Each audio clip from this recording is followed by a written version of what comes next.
Hello. Today I am going to be reading one of my favorite books ever, Holy the Firm by Annie Dillard. And I'm just going to get right into it pretty quickly. Here we go.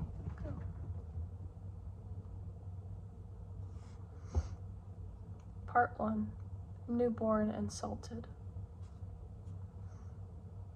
Every day is a god, each day is a god, and holiness holds forth in time. I worship each god, I praise each day splintered down and wrapped in time like a husk of many colors spreading at dawn fast over the mountains split. I wake in a god, I wake in arms holding my quilt, holding me as best they can inside my quilt. Someone is kissing me already. I wake, I cry, oh, I rise from the pillow. Why should I open my eyes? I open my eyes. The god lifts from the water. His head fills the bay. He is Puget Sound, the Pacific. His breast rises from the pastures. His fingers are furs. Islands slide wet down his shoulders. Islands slip blue from his shoulders and glide over the water, the empty, lighted water like a stage. Today's god rises, his long eyes flecked in clouds. He flings his arms, spreading colors. He arches, cupping sky in his belly. He vaults, vaulting and spread, holding all and spread on me like skin. Under the quilt, in my knees is crook, is a cat. She wakes, she curls to bite her metal sutures. The day is real, already I can feel it click, hear it clicking under my knees. The day is real. The sky clicks securely in place over the mountains, locks around the islands, snaps slap on the bay. Air fits flush on farm roofs. It rises inside the doors of barns and rubs at yellow barn windows. Air clicks at my hand, cloven into fingers, and wells in my ears as holes, whole and entire. I call it simplicity, the way matter is smooth and alone. I toss the cat. I stand and smooth the quilt. Oh, I cry, oh. I live on northern Puget Sound in Washington State, alone.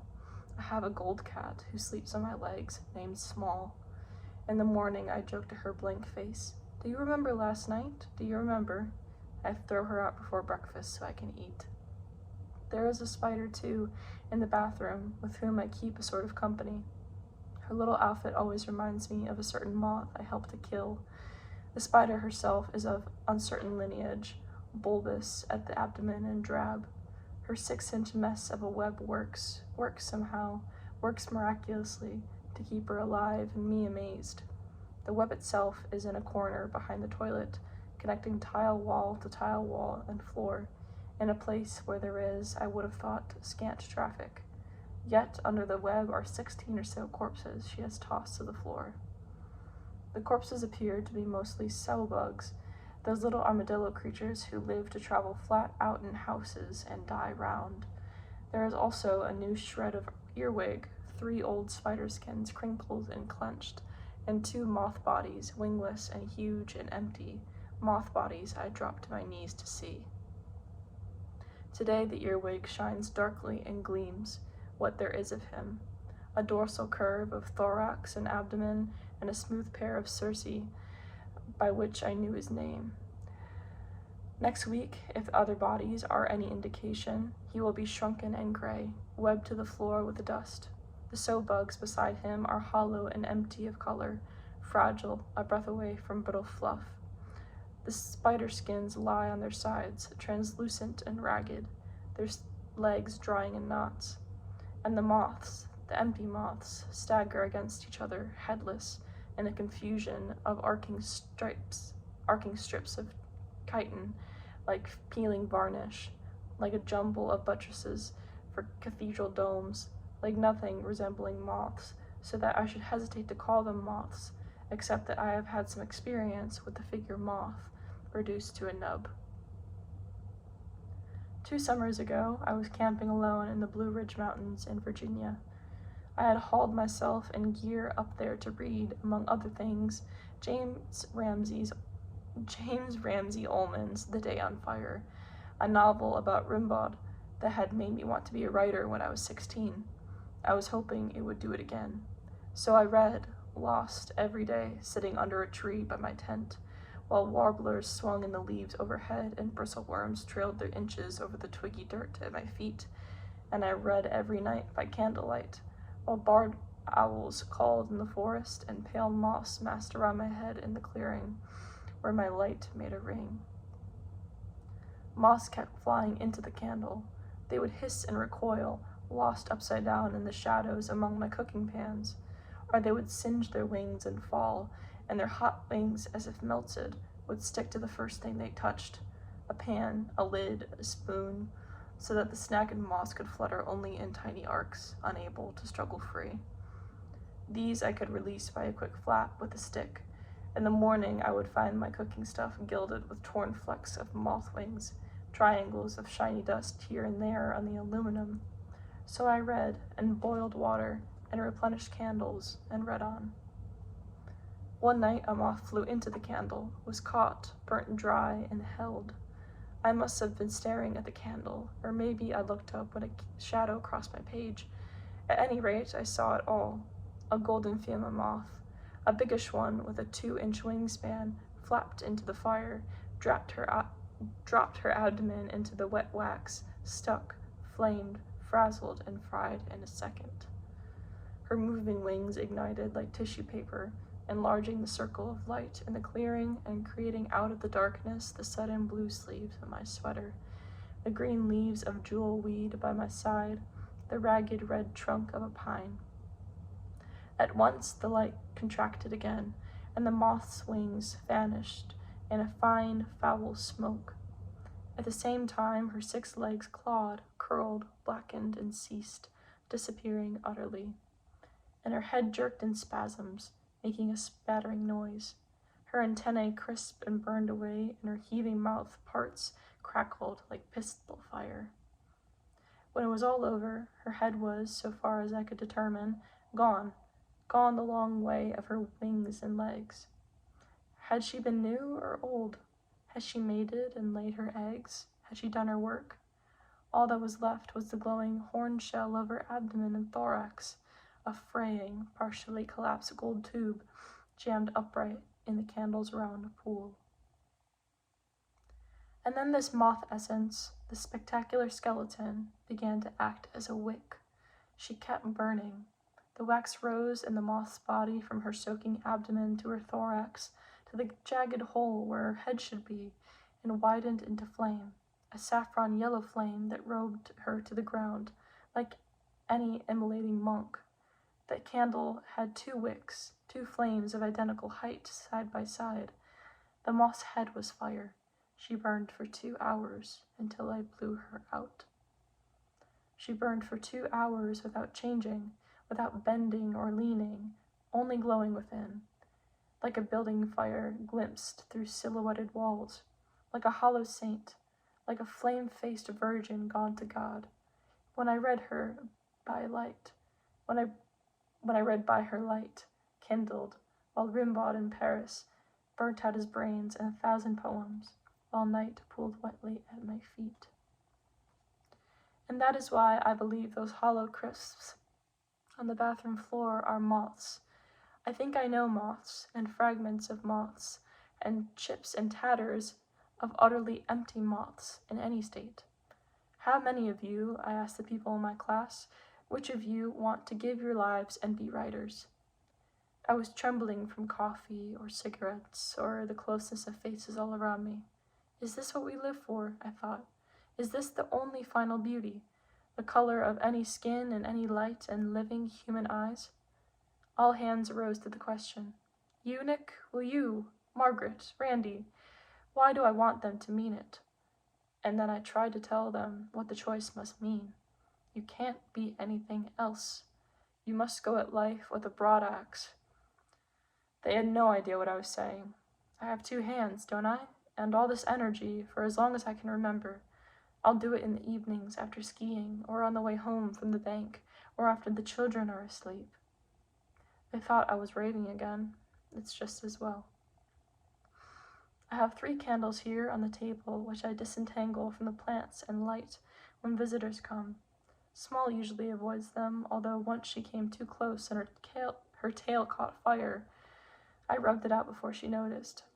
The flames move light over everyone's skin, draw light to the surface of the faces of my friends. When the people leave, I never blow the candles out, and after I'm asleep, they flame and burn. The Cascade Range, in these high latitudes, backs almost into the water.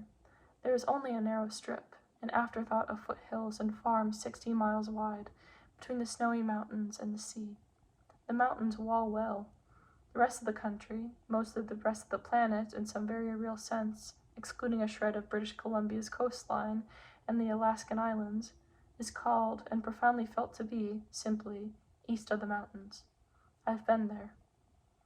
I came to study hard things, rock mountain and sea salt, and to temper my spirit on their edges. Teach me thy ways, O Lord, is like all prayers, a rash one, and one I cannot but recommend. These mountains, Mount Baker and the Sisters and Shucksan and the Canadian Coastal Range and the Olympics on the peninsula, are surely the edge of the known and comprehended world. They are high. That they bear their own unimaginable masses and weathers aloft, holding them up in the sky for anyone to see plain, makes them, as Chesterton said of the Eucharist, only the more mysterious by their very visibility and absence of secrecy. They are the western rim of the real, if not considerably beyond it. If the Greeks had looked at Mount Baker all day, their large and honest art would have broken, and they would have gone fishing, as these people do, and as perhaps I one day shall. But the mountains are incredibly east. When I first came here, I faced east and watched the mountains, thinking, these are the Ultima Thule, the final westering, the last serrate margin of time. Since they are incredibly east, I must be no place at all. But the sun rose over the snowfields and woke me where I lay, and I rose and cast a shadow over some place, and thought, there is, God help us, more. So gathering my bowls and spoons, and turning my head, as it were, I moved to face west, relinquishing all hope of sanity for what is more. And what is more is islands, sea, and unimaginably solid islands, and sea, and 100 whirling skies. You spill your breath. Nothing holds, the whole show rolls. I can imagine Virginia's no less than Pacific's. Inland valley, pool, desert, plain. It's all a falling sheaf of edges, like a quick flat deck of cards, like a dory or a day launched all unchristened, lost at sea. Land is a poured thing, in time a surface film, lapping and fringing at fastness, at 100 hollow and receding blues. Breathe fast, we're backing off the rim. Here is the fringy edge, where elements meet and realms mingle, where time and eternity spatter each other with foam. The salt sea and the islands, molding and molding, row upon rolling roll, don't quit, nor do winds end, nor skies cease from spreading in curves. The actual percentage of land mass to sea and the sound equals that of the rest of the planet. We have less time than we knew. Time is eternity's pale interlinear, as the islands are the seas. We have less time than we knew, and that time buoyant and cloven, lucent and missile, and wild. The room where I live is plain as a skull, a firm setting for windows. A nun lives in the fires of the spirit, a thinker lives in the bright wick of the mind, an artist lives jammed in the pool of materials. Or a nun lives, thoughtful and tough, in the mind. A nun lives with that special poignancy peculiar to religious, in the exile of materials. And a thinker, who would think of something, lives in the clash of materials, and in the world of spirit where all long thoughts must lead. And an artist lives in the mind, that warehouse of forms, and an artist lives, of course, in the spirit. So. But this room is a skull, a fire tower, wooden and empty. Of itself it is nothing, but the view, as they say, is good. Since I live in one room, one long wall of which is glass, I am myself, at everything I do, a backdrop to all the landscape's occasions, to all its weathers, colors, and lights. From the kitchen sink, and from my bed, and from the table, the couch, the hearth, and the desk, I see land and water, islands, sky.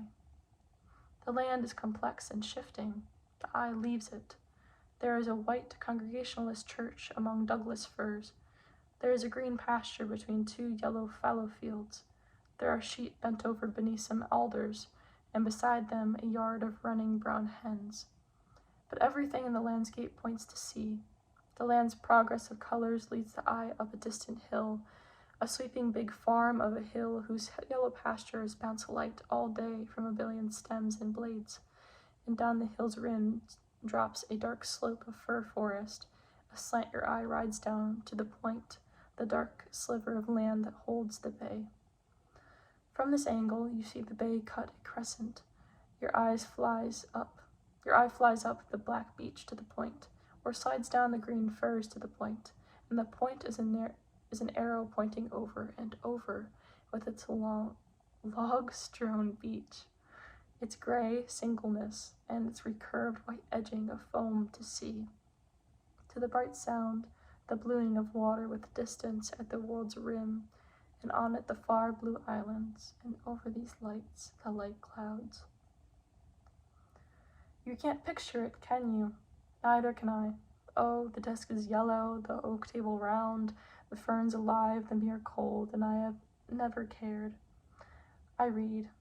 In the Middle Ages, I read, the idea of a thing which a man framed for himself was always more real to him than the actual thing itself. Of course. I am in my Middle Ages, the world at my feet. The world through the window is an illuminated manuscript, whose leaves the wind takes, one by one, whose painted illuminations and halting words draw me, one by one, and I am dazzled in daze and lost. There is, in short, one country, one room, one enormous window, one cat, one spider, and one person. But I am hollow. And for now, there are the many gods of mornings and the many things to give them for their work, lungs and heart, muscle, nerve, and bone. And there is the no man's land of many things, wherein they dwell, and from which I seek to call them, and work that's mine. Nothing is going to happen in this book. There is only a little violence here and there in the language, at the corner where eternity clips time. So I read. Armenians, I read, saw their newborn babies. I checked somewhere else. So did the Jews at the time of the prophets. They washed a baby in water, salted him, and wrapped him in cloths. When God promised to Aaron and the Levites all the offerings Israel made to God, the first fruits and the firstling livestock, all the best of the oil and all the best of the wine, he said of this promise, it is a covenant of salt forever. In the Roman Church baptism, the priest places salt in the infant's mouth. I salt my breakfast eggs. All day long I feel created. I can see the blown dust on the skin on the back of my hand, the tiny trapezoids of chipped clay moistened and breathed alive. There are some created sheep in the pasture below me, sheep set down here precisely, just touching their blue shadows, hoof to hoof on the grass. Created gulls pock the air, with great curved seams in the settled air. I grate my created meal, amazed. I've been drawing a key to the islands I see from my window. Everyone told me a different set of names for them, until one day a sailor came and named them all with such authority that I believed him.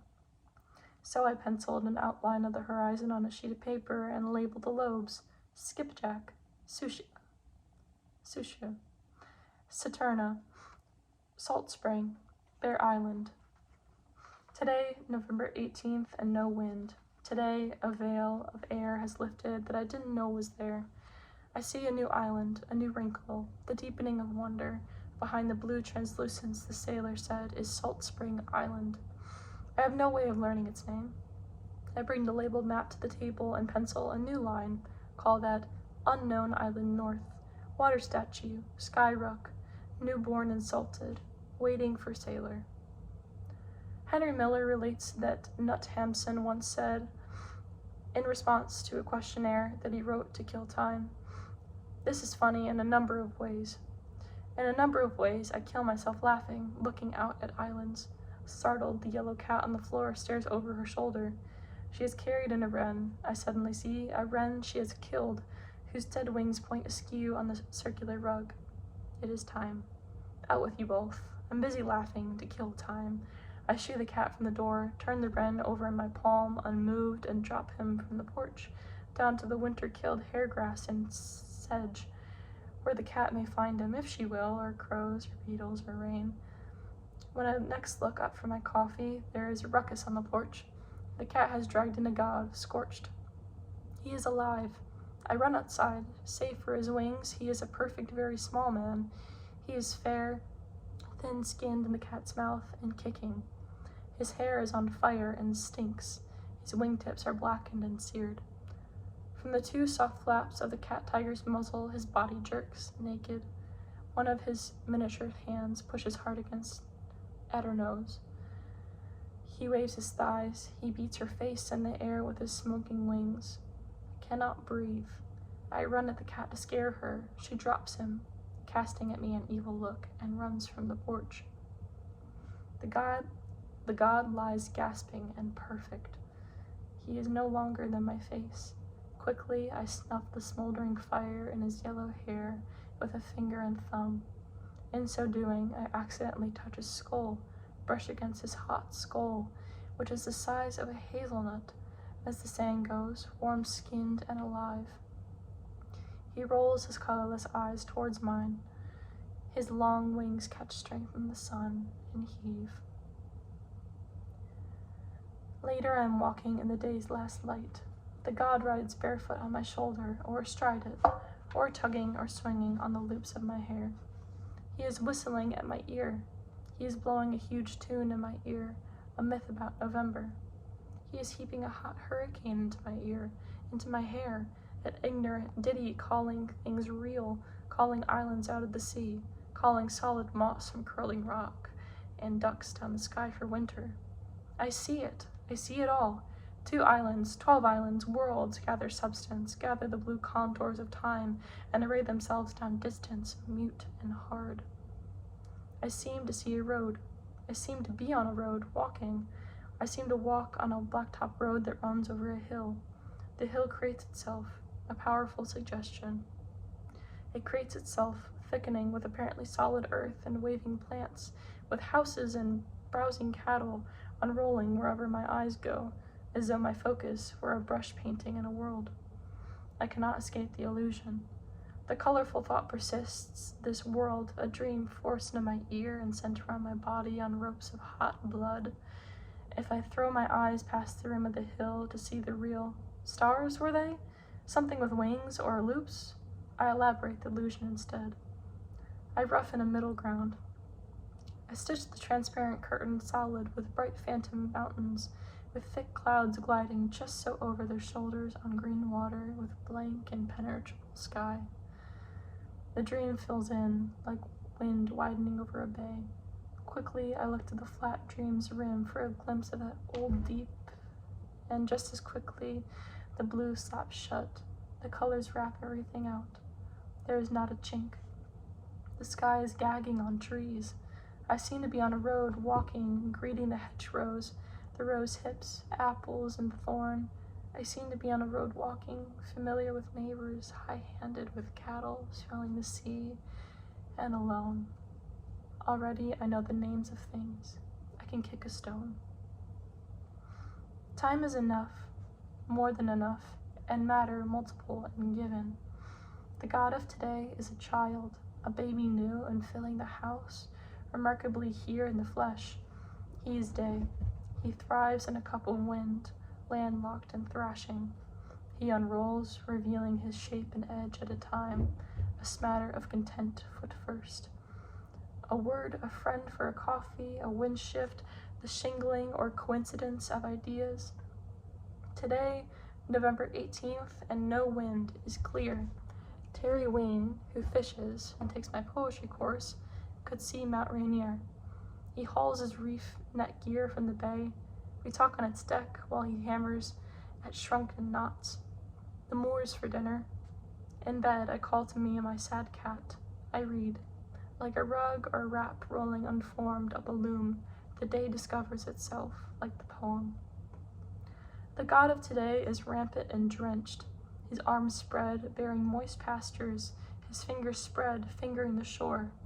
He is time's life skin. He burgeons up from the day like any tree, his legs spread crossing the heavens, flicking hugely and flashing and arcing around the earth toward night. This is the one world, bound to itself and exultant. It fizzes up in trees, trees heaving up steams of salt to their leaves. This is the one air, bitten by grackles. Time is alone, in and out of mind. The God of today is a boy, pagan and fernfoot. His power is enthusiasm, his innocence is mystery. He sockets into everything that is, and that right wholly. Loud as music, feeling the grasses and skies, his day spreads rising at home in the 100 senses. He rises, new and surrounding. He is everything that is, wholly here and emptied, flown and flowing, sowing, unseen and flown.